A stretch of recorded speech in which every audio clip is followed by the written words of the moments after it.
نحمده ونصلي ونسلم على رسوله الكريم أما بعد فأعوذ بالله من الشيطان الرجيم بسم الله الرحمن الرحيم وما كان الله ليعذبهم وأنت فيهم وما كان الله معذبهم وهم يستغفرون وقال تعالى فقلت استغفروا ربكم إنه كان غفارا يرسل السماء عليكم مدرارا ويمددكم بأموال وبنين ويجعل لكم جنات ويجعل لكم أنهارا صدق اللہ العظیم۔ اللہ تبارک و تعالی نے اس کائنات میں انسان اور جنات کو اپنی اطاعت کے لیے پیدا کیا ہے۔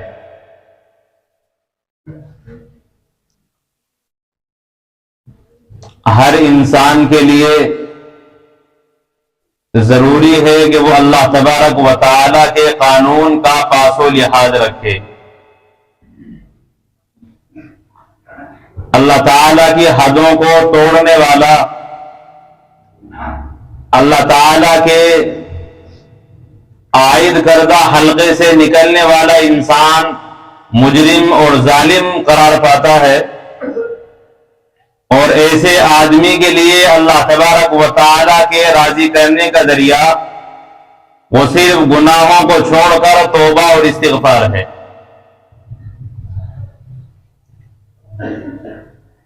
ایمان اور نیک عمل سے اللہ تعالی راضی ہوتے ہیں اور گناہوں سے ذات باری تعالی ناراض ہو جاتے ہیں۔